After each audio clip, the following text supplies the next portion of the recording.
Welcome to HorrorBabble.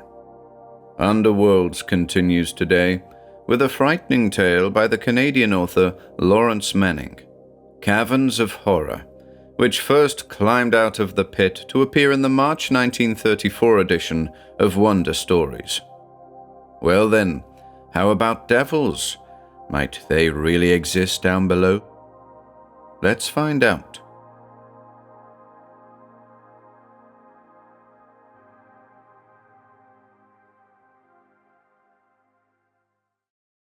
Caverns of Horror by Laurence. 1.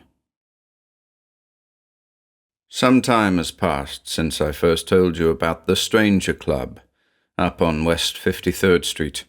I've spent part of it in the great lounge listening to stories of one sort or another, but they must wait, for, starting in this room last month, I have been led into as extraordinary an adventure as any I have been told, and I must tell it as it befell. Perhaps the telling may help me to forget.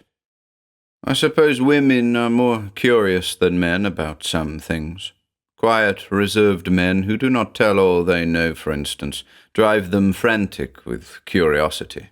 Many a man owes a pretty wife to the mere fact that she could not find out enough about him any other way than by marrying him. These are not idle remarks, for Smithers, though still single, is just that sort. I saw him once at a charity ball at the plaza, and you could fairly see the feminine fingers twitch to get at him. But then, Smithers seldom attended dances, and the word mystery was written on the carriage of his body and in the slow, amused smile that looked out from his handsome face. But the oddest thing about Smithers is that men feel the mystery as well. At the club, everyone treats him with exaggerated familiarity, whereas no one knows him really well. He has a curious knack for impersonal friendship. This story is largely about Smithers. It started at the Stranger Club on a Friday evening. My friend Seaman was back from his latest trip to Africa, and I had been licking my lips in anticipation of a good yarn.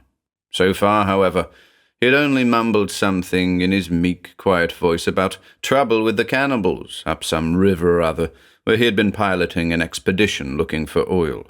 He had admitted that it was a sort of a war, and that he had had to pot a few of them. Also that 3 of his Basuto porters had been scragged. That is just exactly like Seaman. To think of him doing things in a heroic way seems absurd. How nature ever managed to crowd his adventurous temperament and brave mind into that dried-up, meek-looking little body of his is a puzzle.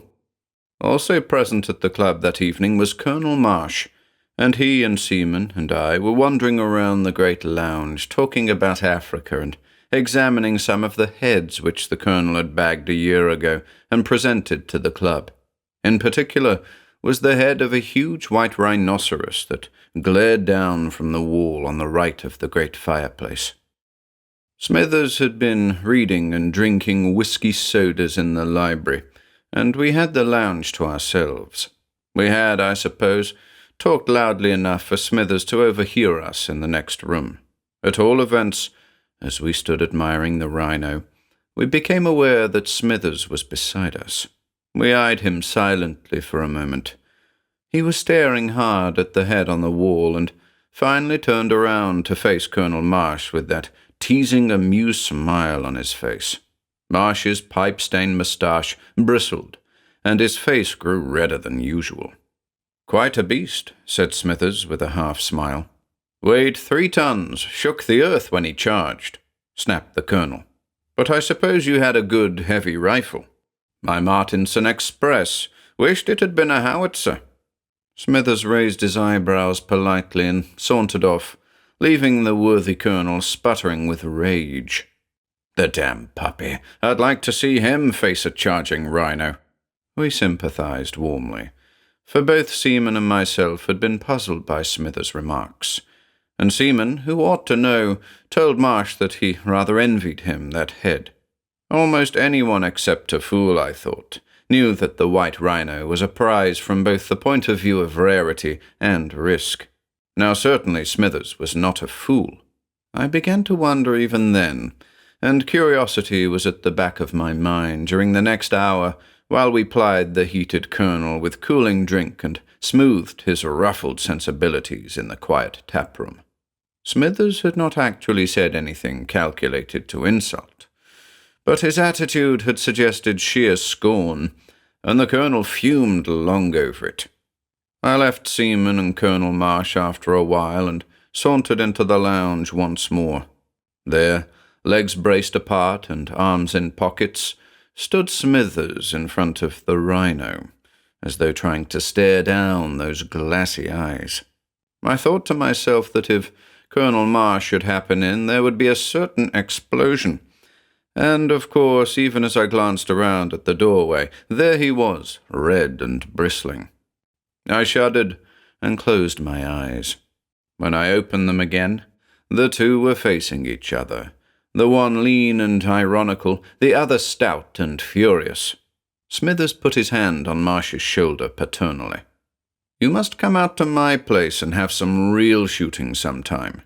"Take your hand away, sir. Damn puppy. You must be drunk, sir." "Never more sober. But what's the matter? Don't you like shooting?" The colonel boiled over and stamped away in a rage. Smithers turned to us. "I thought he liked shooting.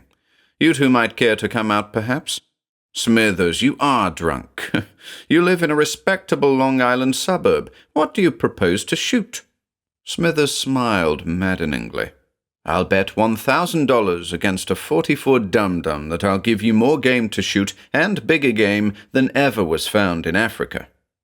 From the other side of the room, the colonel's snort sounded like a maddened beast. Smithers turned languidly toward him. "That goes for you as well, Marsh." "I ought to take it, just to teach you a lesson. I will take it. You and Seaman here?" "But Marsh, he's drunk. Must be." "Drunk or sober, it'll cost him 1,000. I shrugged. After all, Smithers was rich enough and certainly deserved it. "All right. It is a bet. Smithers?" "Right you are. When shall we say? This weekend?" Seaman had an engagement, so we made it for the following week. Smithers looked slowly from one to the other of us, and his face grew serious.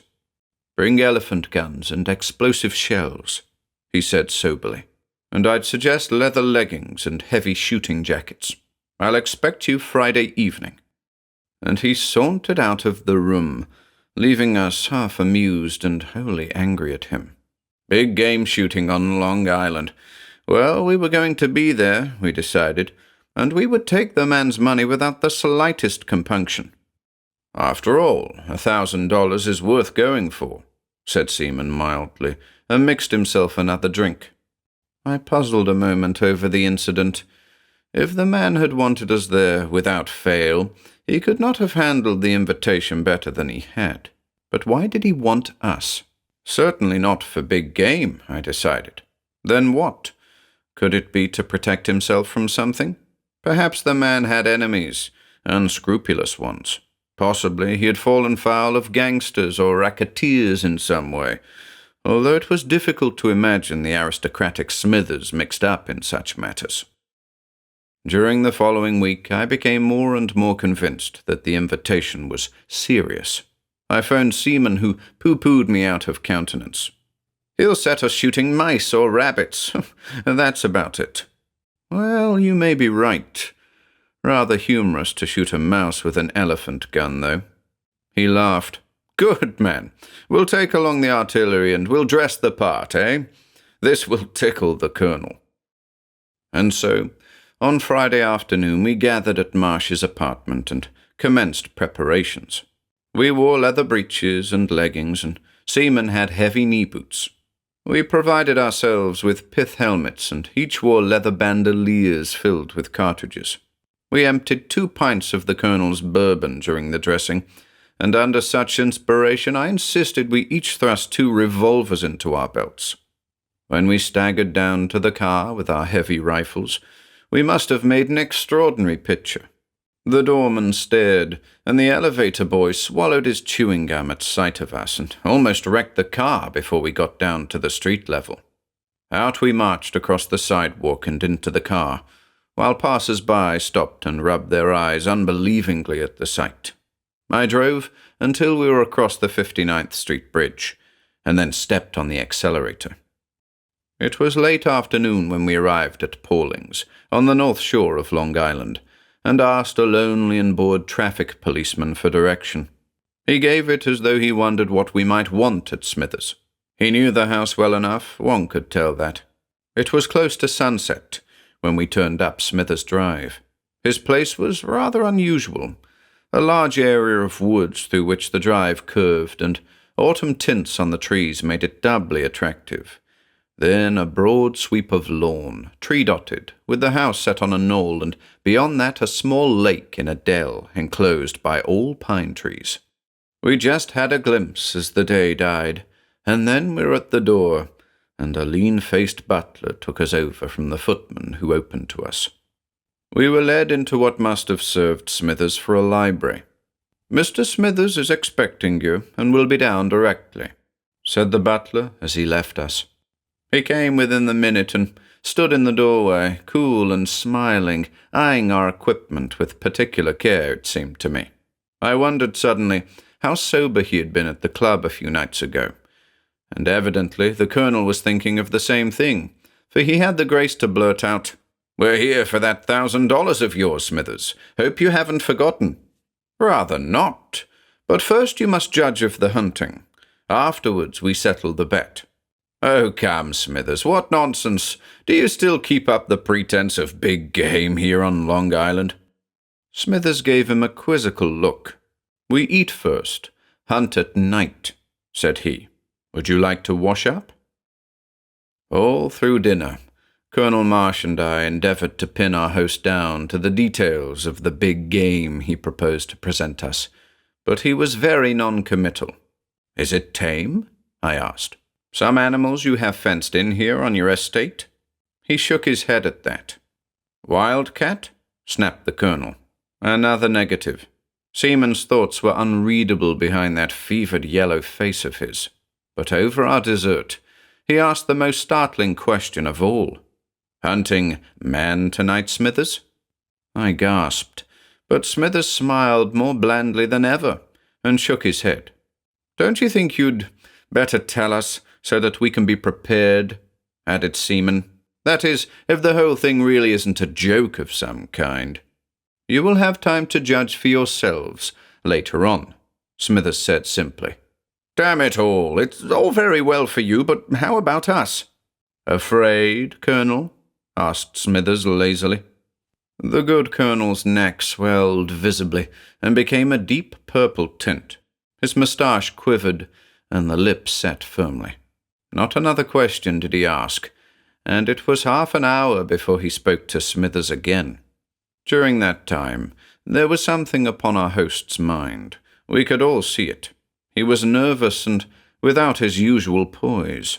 Several times he cleared his throat as if to say something, but changed his mind every time. Finally, he rose to his feet and shepherded us into a curious round room, not more than 12 feet across. Upon the walls were weapons of every conceivable description. Along the baseboard ran drawers which were filled with ammunition. 4 cushioned seats were set in the wall in pairs, suggestive of bunks aboard ship. From under one of these, Smithers drew whiskey and soda and 4 glasses and pulled down a small folding shelf to set them on. "We will start out from this room in a few minutes," he announced. And now we all, I think, began to wonder together whether something serious might not lie ahead of us. What it was puzzled us to imagine. A barred and grated French door was set opposite the entrance, which had been closed. To this I went and peered out at the darkness.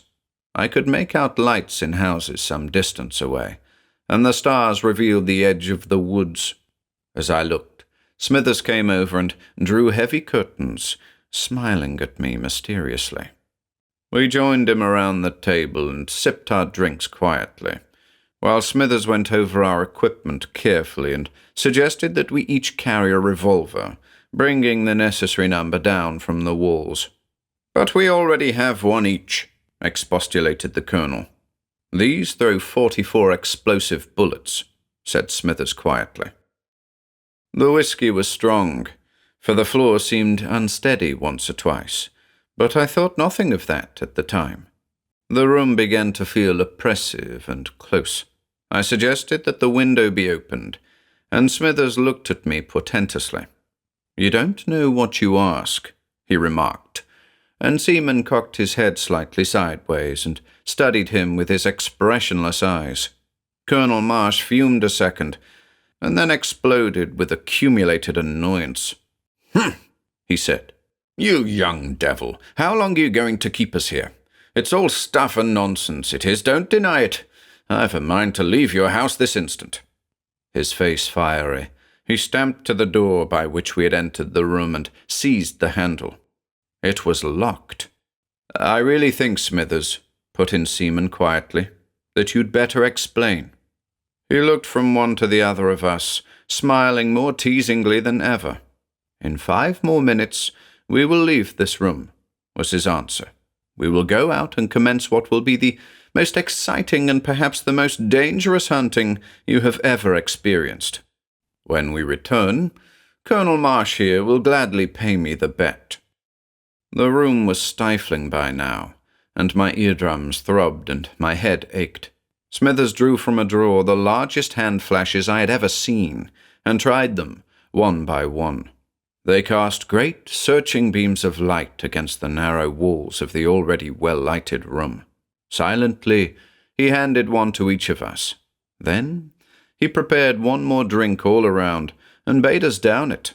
It tasted queer, and Seaman eyed him sharply at the first sip.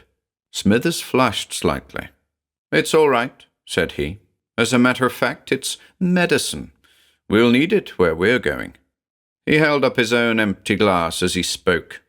When we had drained our glasses and set them down, he cleared them away and made the room shipshape once again. Then he opened a drawer and drew out 2 dynamite bombs, placing them on the floor beside the curtained French door. The floor jarred slightly just a second before he did so, and the walls seemed to quiver an instant, a matter which puzzled me and would have made me more curious than it did, had my head not ached so or my ears not been drumming so loudly to the pulse of my heart. Smithers pulled aside the curtains and lifted a heavy bar which kept the door shut. We crowded out into the night. 2. It was black outdoors and smelt musty, nor was the air so fresh as it had been earlier. The sky was evidently overcast also, for not a light could be seen in any direction, though I strained my eyes. It was deathly still, and none of the usual night sounds could be heard. The nameless oppression upon my senses became more pronounced than ever, and my ears hurt me when I swallowed. Smithers said, "It's rocky going for a bit, watch your step," and turned his flash on the ground. We were, I imagined, going down the slope to the little pond behind the house, but I hadn't remembered it as being so steep, and there was hardly a vestige of earth over the rocks, and no vegetation whatever. This puzzled me at the outset, but after we had walked a good half-mile down a steep boulder-strewn incline, I was much more than puzzled. I was amazed. Smithers silenced 1 or 2 attempts at conversation, and we stepped as quietly as we could, but must have made noise enough to be heard a mile away in that quiet place. Presently, he halted and turned off his light. We gathered around him in the intense, unearthly darkness. "Now we must go carefully. Use your ears as much as your eyes," he whispered. "Use them on what?" grunted Colonel Marsh from the black void. "I can't tell you." "Why not, man? Is it secret?" "There are no words in the language to tell you. I have been here before, and I saw— I can't tell you what. Don't you suppose I would if I could?" "Will you tell me frankly?" put in Seaman. "Are you serious? Not trying to play a joke?" Smithers groaned impatiently. "If you would stop whispering and listen and look, you might see for yourself." As he spoke, I saw something and gripped Seaman's arm hard. It was a faint, distant light, rather phosphorescent, I imagined, which seemed to float through the air 100 yards away. It was receding and vanished shortly after I saw it.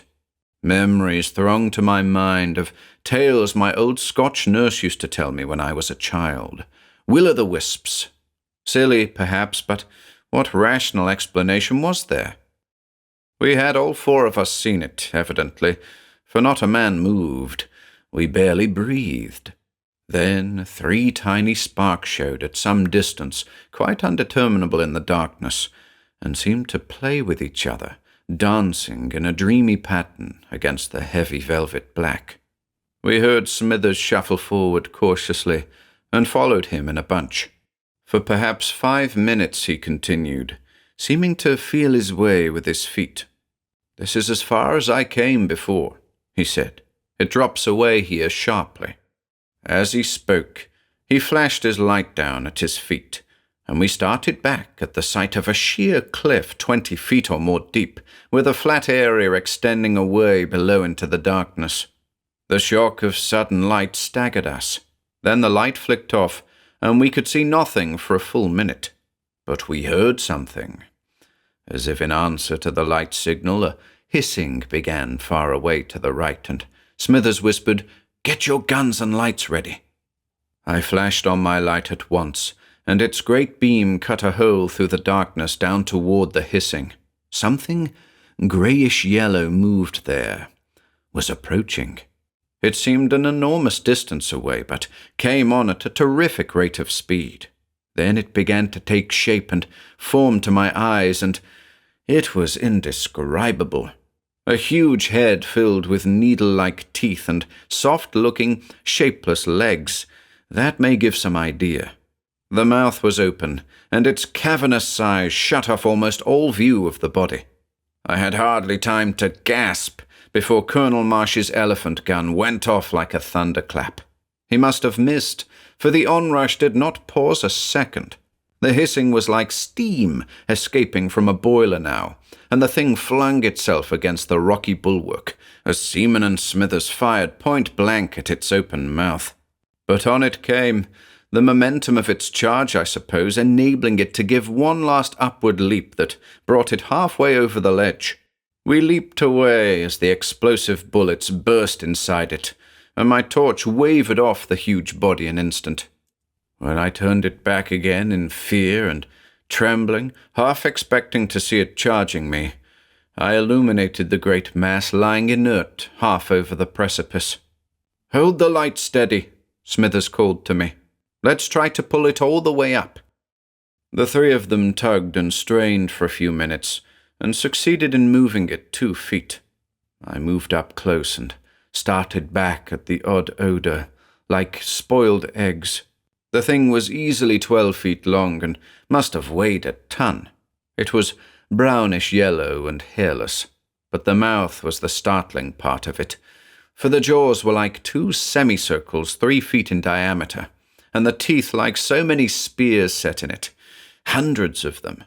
Somewhere I vaguely remembered seeing a mouth and teeth like that. "Great God, Smithers, what is the thing?" "You know as much as I. Do you suppose we could get it back to the gun room? Better phone the police. A beast like this roaming the countryside." Said Smithers. "Quiet a moment." We strained our ears and eyes. One of the distant lights was floating toward us. As we looked, it rose over our heads and swooped down.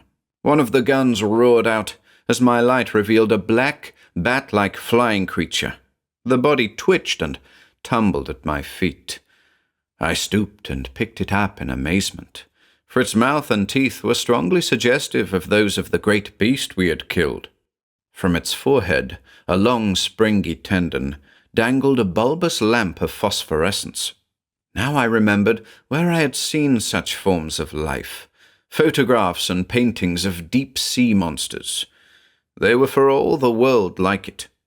"We must get this great beast thrown back below," announced Smithers suddenly, and with alarm straining his voice. "For God's sake, lend a hand." As he spoke, He began thrusting and pushing frantically, and stopped a second to call out to me, "And put that light out." I did so, and we all helped him at his task. It took us a full 2 minutes in the dark to move the carcass a foot or two nearer the edge, where it slowly toppled over and thumped down to the ground below. "Now keep quiet for your lives," whispered Smithers from out of the sudden blackness. I heard something then, a faraway hissing that approached until I could hear the soft thudding of great shapeless paws below. Then a sudden loud hiss and the sound of jaws crunching on food. After a few seconds, the sound ceased, and another distant hissing was audible, and still another in a different direction, both approaching. We were not breathing at all by now, I'm sure of it, and the hair on the back of my neck was bristling like a mastiff's. Suddenly, a furious snarling and crunching and scrambling broke out below us, as the enormous beasts quarreled over their gruesome meal, and so dark and utter was my blindness, and so taut my nerves, that when I felt a touch on my arm I almost screamed aloud. But it was Seaman pulling me away. He put his mouth to my ear and breathed, "Smithers says to get back while we can." We dared no light, but Smithers seemed to know the way, and we stumbled, sweat-sodden, back up the rocky slope as quietly and quickly as we could. It took us 15 minutes to come to the house, which was itself completely shrouded in the darkness, and the only way I knew we were there was by the feel of the doorway and the cold iron of the barred door. This was slammed to behind us, and the heavy bar let down and the curtain pulled across before Smithers flicked on the electric lights. And even then, he uttered no word until he had pulled and adjusted the heavy curtain so that no light should shine through into that horror-ridden night outside. Not until then did I realize that I held clutched in my hand the dead body of the luminous bat, but once I did notice it, I smelt it. So did the others. It was a pretty bad stench, as such things go. "Throw it outside," said the colonel. "No, I have an electric refrigerator here. Let's keep it for examination tomorrow." And Smithers pulled out another drawer to reveal a compact electric icebox. Then he busied himself wrapping the weird thing in wax paper, and seemed to me to ask needless advice, and to be attempting to keep all three of us watching him, as though he hoped we might not notice some mysterious matter he wished concealed. When the icebox was closed, he examined Seaman's rifle, and compared it with Colonel Marsh's. That left me free to look about, and he noticed it, or so I felt, and suggested that we needed a drink or two all around. He took a long time preparing them, and before we were half through downing the first, he suggested a second. Seaman looked at his watch. 12:30, no more for me. I'll be turning in about now, if you don't mind. Colonel Marsh glanced up sharply. "Before the police are notified? Do you realize that those beasts out there are a threat to the safety of thousands of unsuspecting people?" Smithers cleared his throat nervously. "Who would believe you?" he asked. "I'd bring them here and show 'em. Bring a regiment." "Tonight?" Smithers smiled scornfully. That did stump us, for obviously no one would come until morning. And what could we do to protect all Long Island between now and morning? "But you've seen them before. Why hasn't something been done before this? Where could the things have come from?" Smithers' face became teasingly earnest. "At dawn tomorrow, we will go out through this door, and you will understand why nothing has been done," said he. "I'm going to bed then," announced Seaman, and strode to the door. It was still locked, and he turned impatiently towards Smithers, who walked slowly up to him and fumbled for a key in his pocket.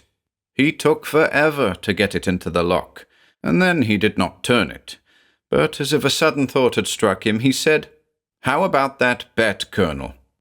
That worthy's moustache bristled, and his face became suffused with the colour of annoyance.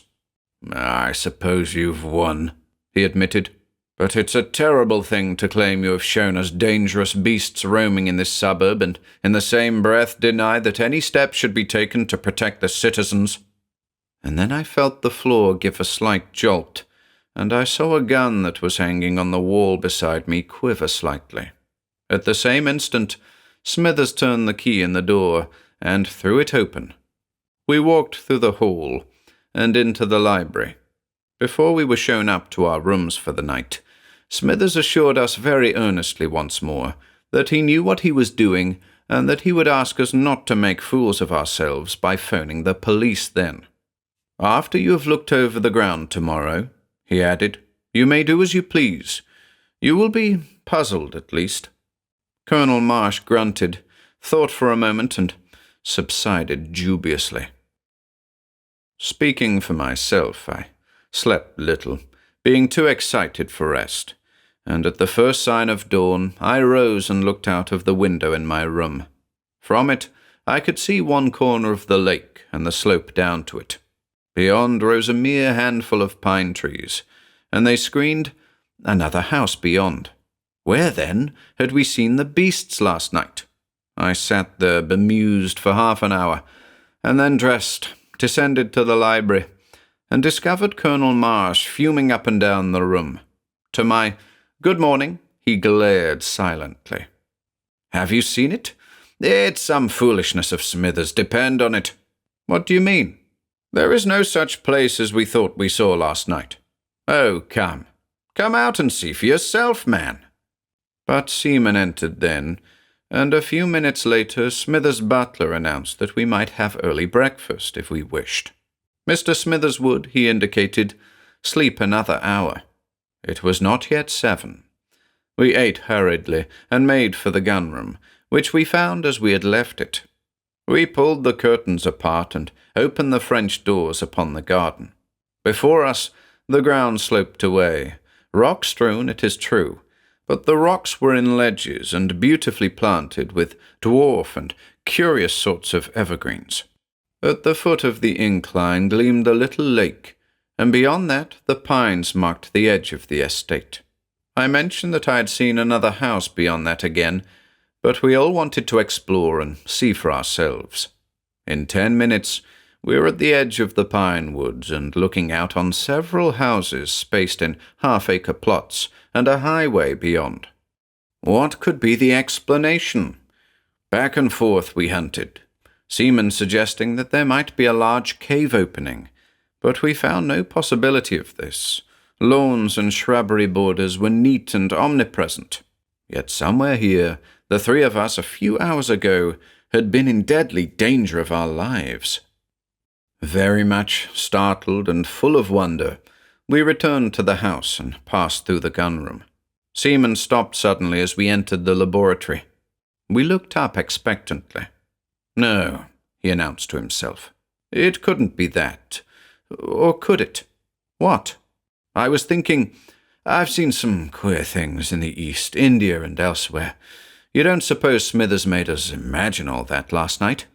I laughed aloud, but Seaman's expressionless stare seemed to indicate some slight doubt, at least. As we stood there, Smithers came up behind the colonel at the doorway. "Been out looking around?" "Want to phone the police, Colonel?" And his smile seemed like a match to that worthy's temper. I don't know what he didn't accuse Smithers of. Dabbling in magic, attempting to win a bet by mesmerism, fraud, poor sportsmanship, and much more. Smithers smiled. "Have you looked in the icebox where we left the smelly bird?" Colonel Marsh started visibly. "By George!" And he was gone. We followed and found him in the gun-room, trying to find the right drawer. Smithers went forward and pulled out the proper compartment and opened the airtight cover.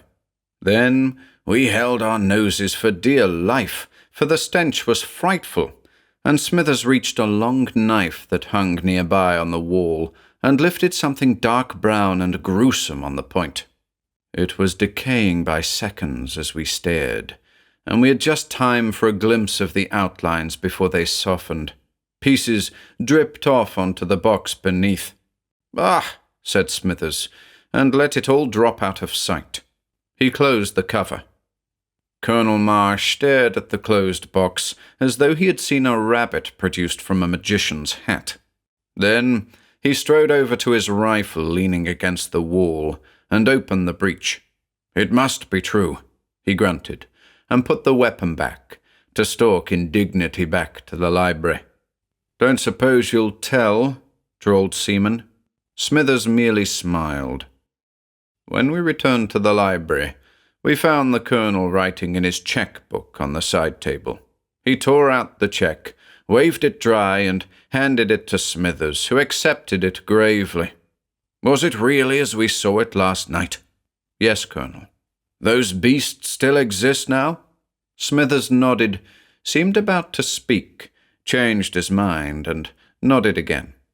I was so curious by now that I thought I should burst. But when Seaman drawled that he thought he would start back to town, I agreed. It was maddening to stay here and have no way of learning anything more. Better to try to forget the whole affair. The Colonel packed his things at the same time, and when we got to the door, our car had been brought around for us. We got in silently, and Smithers stood beside the car, bidding us goodbye. I started the engine and waved my hand. Smithers leaned on the window and said, "This is Saturday. If you three are at the Stranger Club about this time of the morning next Saturday, you might hear from me again." And he turned and started back to the house. As we rolled along through Long Island traffic, we discussed the matter and agreed to be there, though what possible explanation could he have for what seemed to us an insoluble mystery? 3. The following Saturday, I was at the Stranger Club a few minutes after 9, and found Colonel Marsh stamping about through the empty rooms before me. "Where's Seaman?" he demanded, and without waiting for an answer, continued pacing up and down. "Not that I really suppose Smithers will come or send any word. The most thoughtless young whippersnapper I ever knew. Here I am wasting a whole day waiting for nothing, and no one here to get me a drink." I was full of curiosity myself, but could not help smiling at the Colonel. Somehow our adventure of a week ago seemed far away and unreal and not very serious. We rather looked forward to an explanation, I believe. Great heaven! I marvel now that I could so soon have forgotten that 3-foot mouth set with 1,000 teeth. But so we are made. The club steward arrived at 9:30, and the Colonel blew him up until a drink was placed in his hands. After that he grew calmer, and presently Seaman arrived. We sat around in chairs and fidgeted for half an hour. The Colonel was, in fact, just rising to his feet with the announcement that he would waste no more time on wild geese when the front door opened, and we heard footsteps approaching. We turned as one and saw Smithers' butler. He came forward and handed Colonel Marsh an envelope, and retired to the hall, where he waited patiently while the envelope was torn open and a dozen typewritten sheets spread out. We three put our heads together and read. When we were half through, Seaman called to the butler, "Are you waiting for us?" "The master said you might be coming out to Pauling's. The chauffeur has the big town car outside, sir." "Then let's start now," I cried. "We can finish this on the way out." We reached for hats and coats and rushed out to the limousine at the curb. It started immediately, at a speed which increased when we had finished the manuscript and had commenced to urge the chauffeur to hurry up. He half turned in his seat to look curiously back at us, but the butler beside him never showed any hint that he was interested, sat stiffly looking straight ahead. This is the letter Smithers had written, addressed to all three of us by name. Perhaps you have not yet guessed the explanation of your adventure last week. It was a little cheeky of me to make you guess, but I have my reasons. Those animals, of course, do not roam Long Island. They're on a different level of existence, about 2 miles different. Now have you guessed? The gun room is my elevator. Perhaps you noticed the floor shake as it came to rest. Down below the earth is a cavern of sorts. Here dwell the beasts that we shot. I first came upon the entrance making my rock garden, and climbed into a mere crack in the rock that led underneath my own cellar, then turned abruptly downward.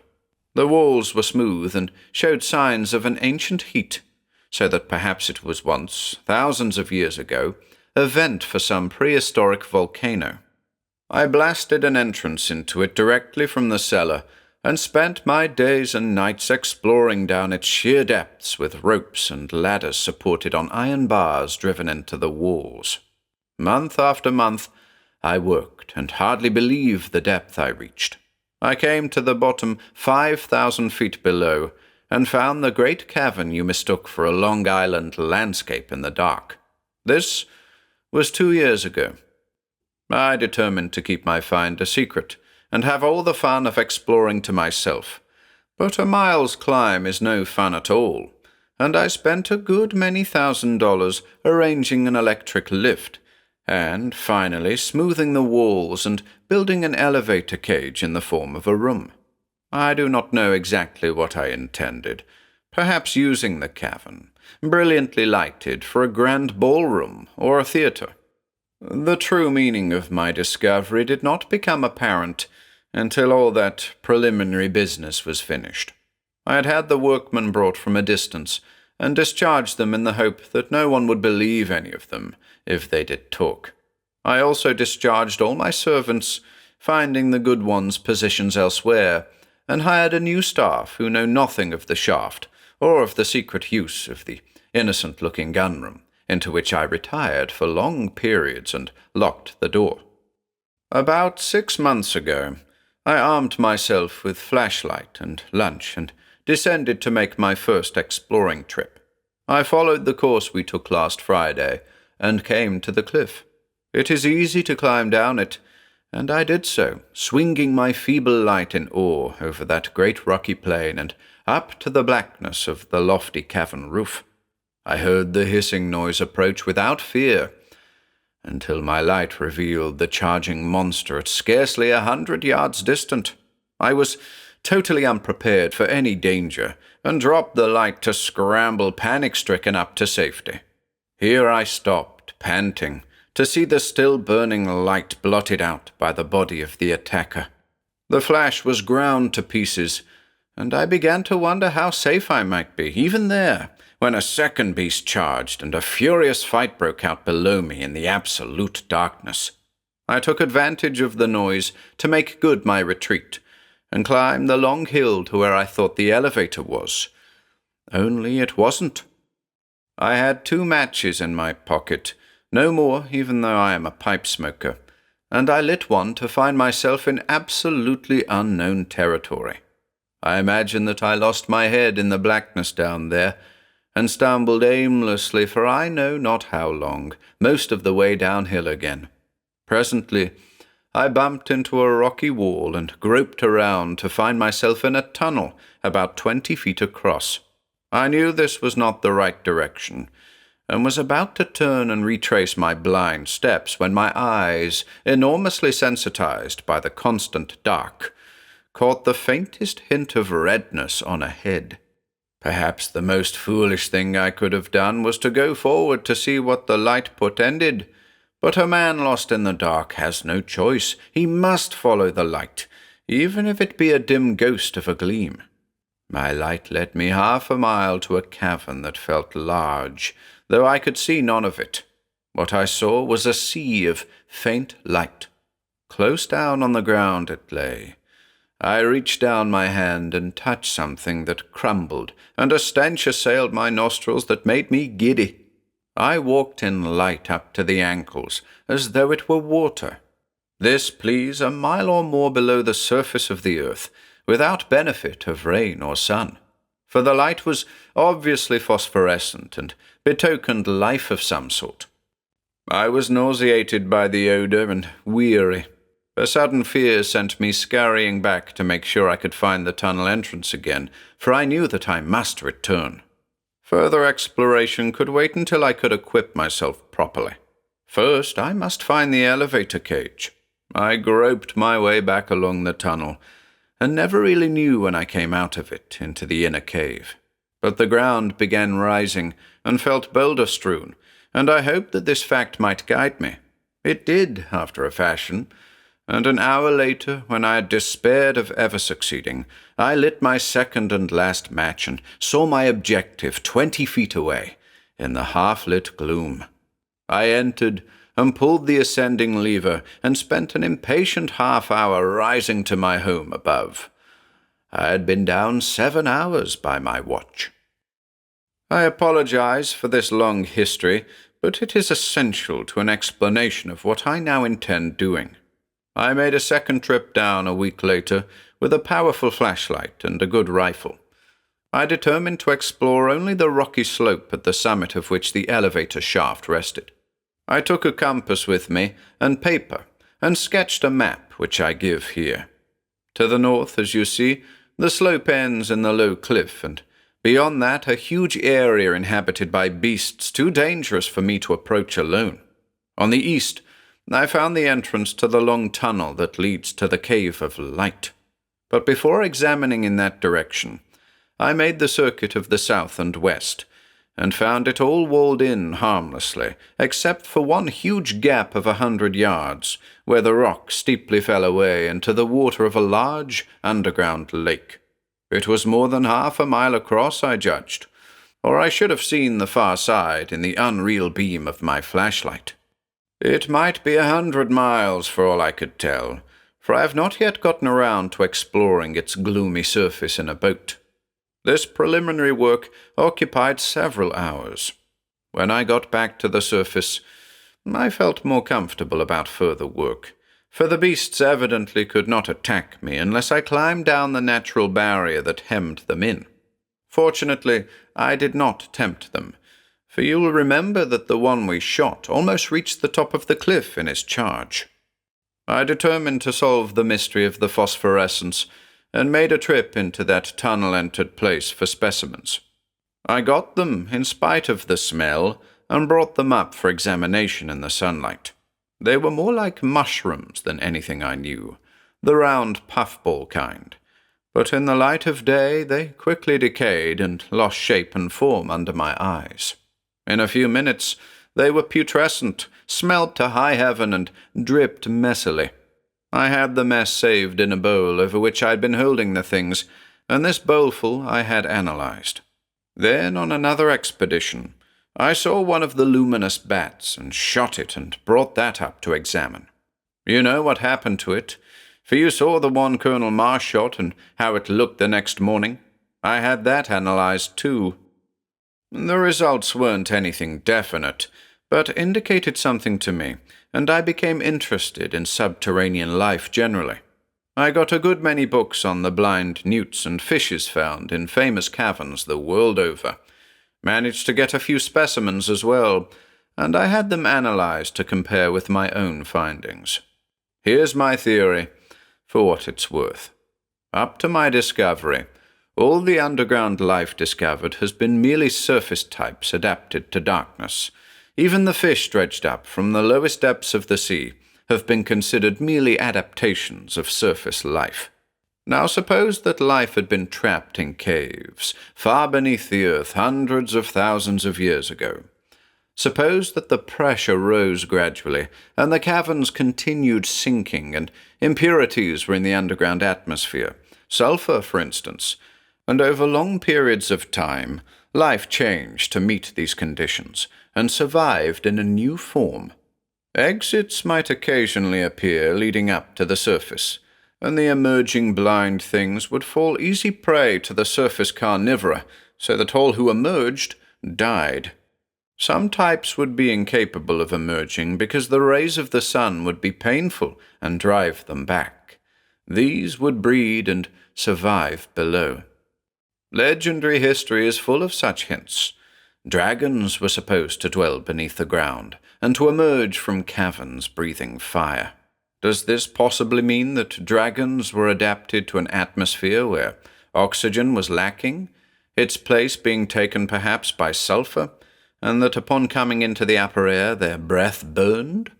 Moreover, if legend be credited, the Greeks believed Hades a place where men ate dust in dim darkness, and hellhounds with huge jaws guarded the entrance. It sticks in my fancy that we may have shot a regular classic hellhound last week. Well then, how about devils? Might they really exist down below? Cloven hoofs, leathery hides, horned heads, and forked tails, all complete? Frankly, I should not be surprised. Moreover, I shall find out if I live.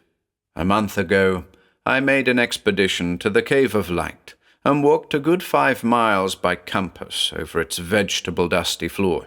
I came to a canyon in the form of a gap in the floor 1/2 mile across, and almost that in depth.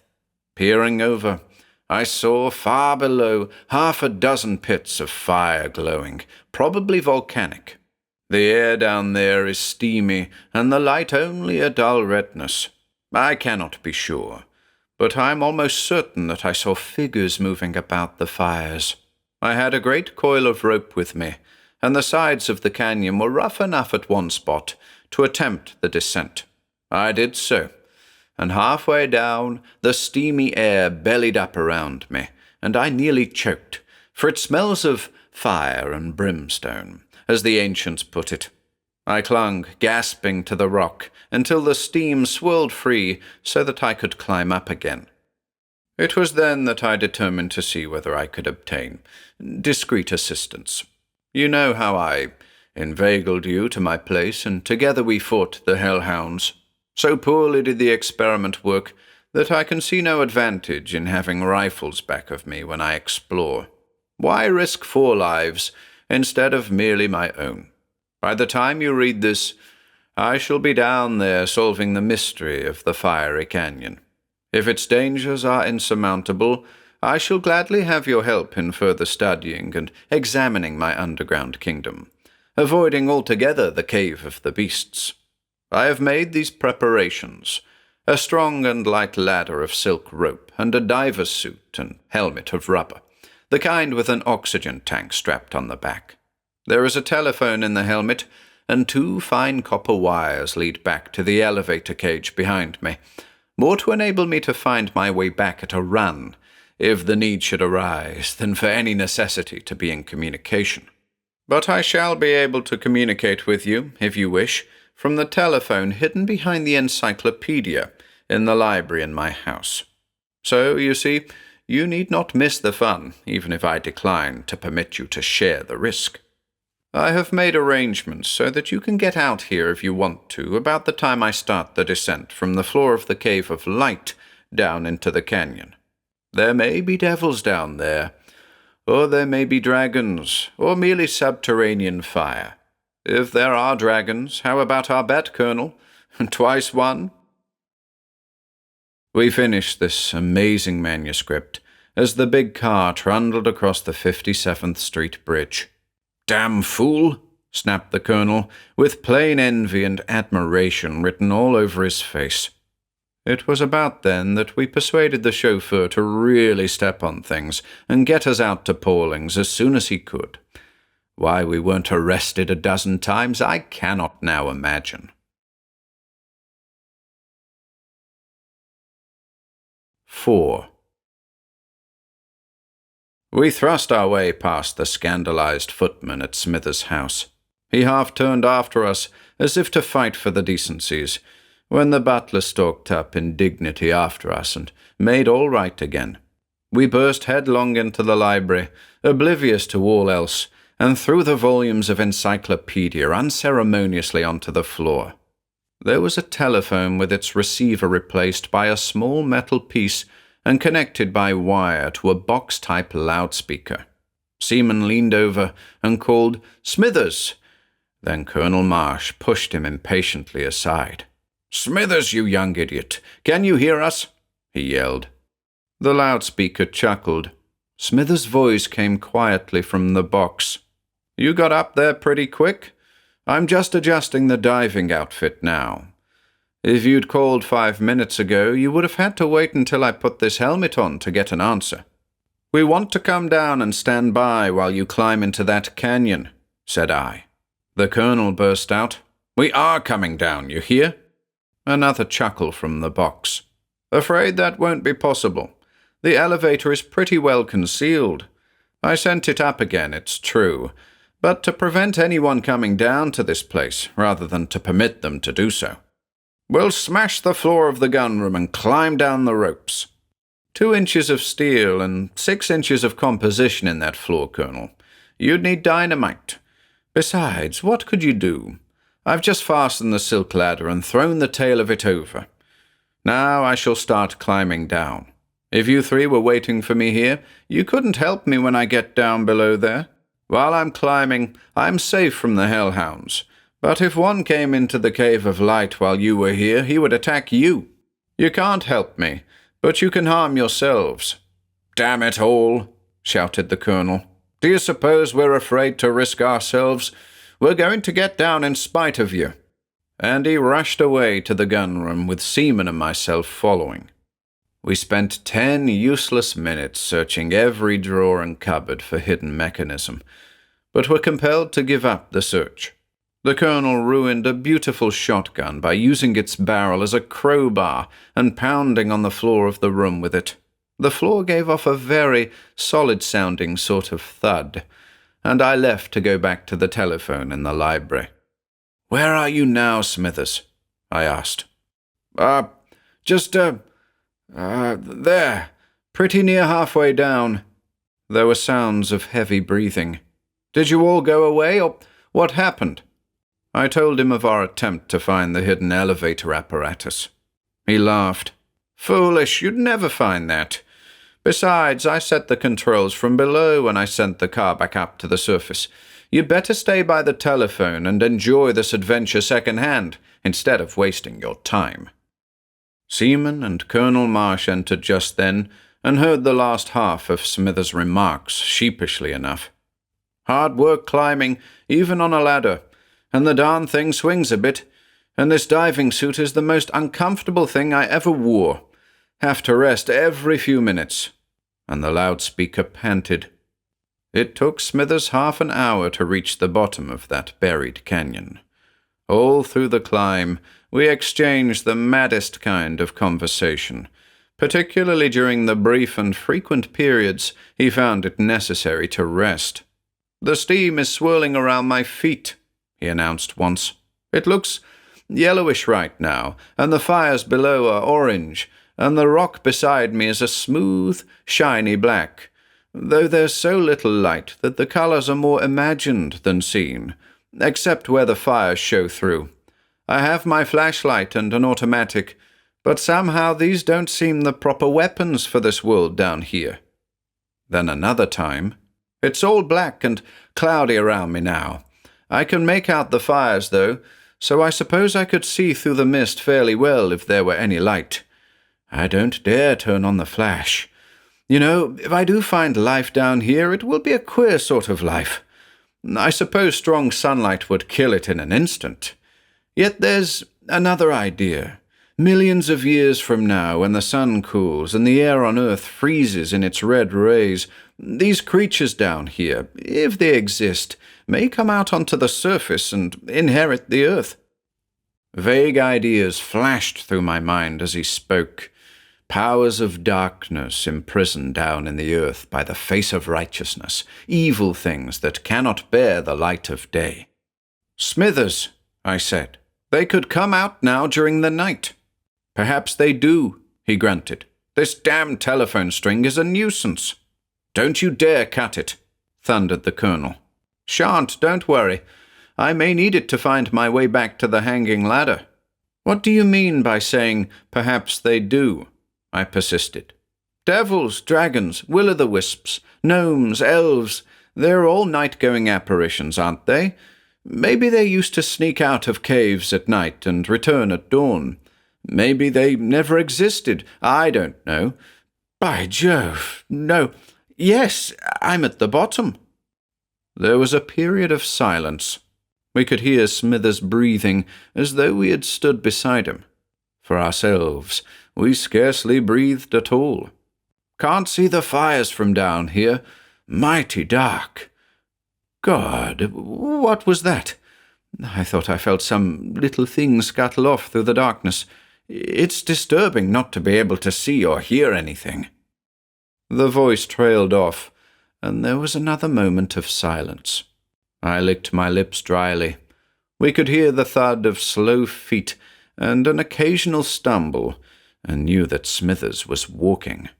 "I see a faint glow of red against the blackness," his voice whispered. "I suppose that's one of the fire pits. Yes, it is. I can see it better now. But there doesn't seem to be any animals around it." Another pause. "Well, the coast's clear at this pit anyway. Perhaps I only imagined that I saw things down here, but I was pretty sure I did." Good heavens! The voice stopped.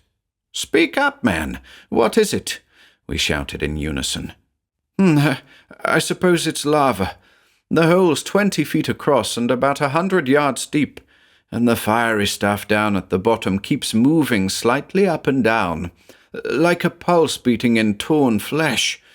Rather giddy thing to look down into." Then we heard the thump and shuffle of his further progress. "Seems to be no life here at all. I'm going to chance the flashlight. Lord, but it's a big place, and not a thing—" We heard the quick indrawn breath that held a second. "Dear God!" and the thump, thump, thump, and the heavy panting breaths. I leaned over to the instrument. "What is it, Smithers?" I whispered anxiously. There was no answer, but the sounds of running. Then, "The place is full of them. Thousands, such horrible things, like a nightmare. Thank the Lord I thought of leaving this string trail to follow. They are after me." He was evidently talking to himself more than to us, and we did not dare speak now. "There it is. Thank God. About time, too. Ah!" Then we heard sounds of very heavy breathing, which we took to mean he had found the ladder and was ascending. Then a pause while we supposed he regained his breath. "That was a close thing, but I'm 20 feet up now, and they've come to the foot of the ladder, but don't dare climb it. I can see them plainly in the light of the flash down there. You never saw such things, like brown leather." We heard the sharp intake of breath, and then slow and horrified, "This ladder is moving. There's something above me." Our nerves were taut to the breaking point, and the colonel leaned forward with bulging eyes. "Shoot your way up," he cried. There was on the instant the sound of a shot, and another in quick succession, till we counted 10. Then Smithers cried out unintelligibly, and we heard sounds of struggle and blows struck, evidently on the metal diving helmet. Then a scream, long drawn out and blood-chilling, ending in a crash and silence. "My God, I can't stand this. He's been knocked off the ladder and probably killed," cried the colonel. He paced the floor, clasping and unclasping his fingers. But Smithers had not been killed.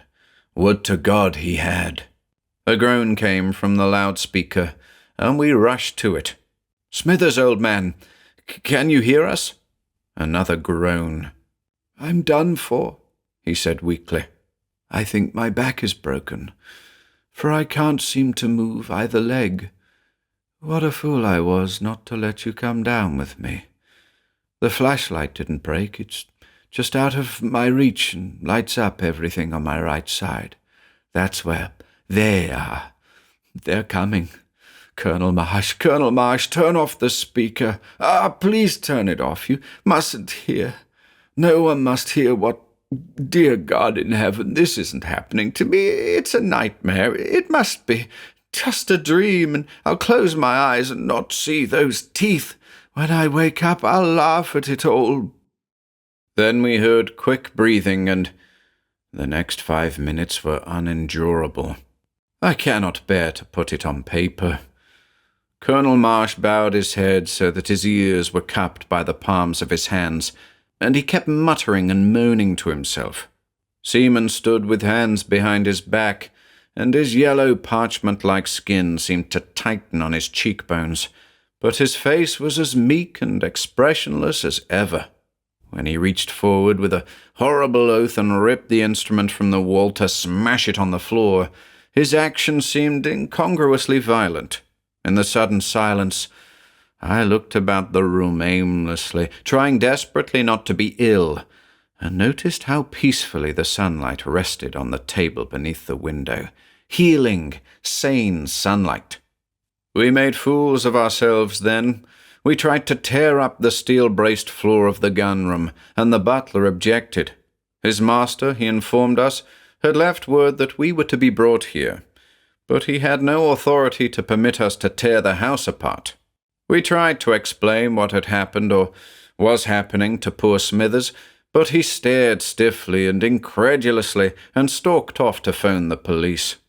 That sobered us, but we agreed that the matter would have to be turned over to them anyway.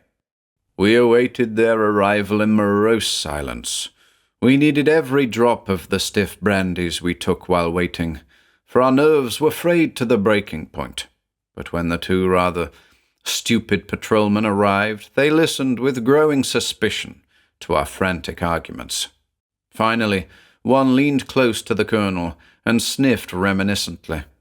He said with raised eyebrows. So that's it, is it? Now, do you three want to leave the house quietly and go to your homes, or would you prefer to make trouble and arrive at the police station? You should be ashamed of yourselves. Blast your impudence, snorted Colonel Marsh. Smithers is down below the ground, fighting leathery beasts this instant. I tell you, he told us so himself.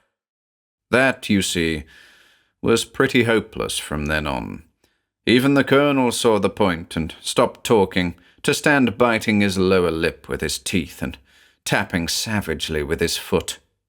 Let's go, said Seaman shortly. We made inquiries when we got back to the city, still only the afternoon of that incredible day, and learned something of poor Smithers' affairs. He had a cousin, it seemed, who would inherit the estate. The cousin lived in England. I called up a lawyer I knew and put certain guarded questions to him.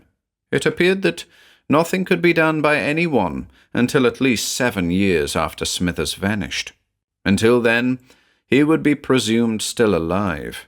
After that, we agreed wearily the cousin might be approached with a view to buying the estate. Colonel Marsh is wealthy, and so there does remain a dim possibility of our someday learning more about those caverns of horror. Seaman and I tried hard to get drunk that night, but we couldn't do it. We consumed unbelievable quantities of hard liquor in my apartment, and then went around to the Stranger Club and drank there. The horror of those last few minutes remained with me for 3 days, and I still do not care to think about it more than I can help. Only last night I dreamed about it again. That high-pitched, unnatural voice, screaming, screaming, screaming.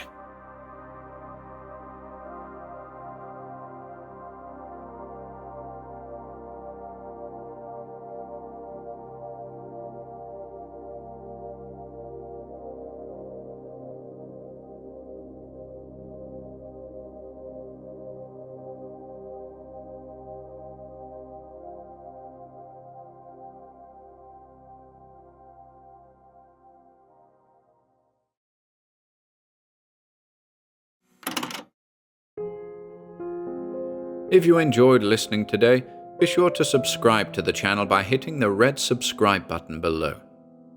After doing so, click the bell icon next to the subscribe button to receive new content notifications.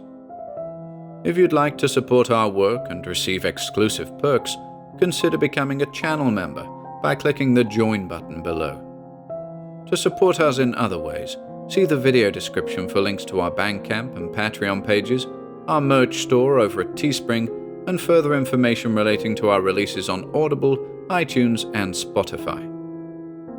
And until next time.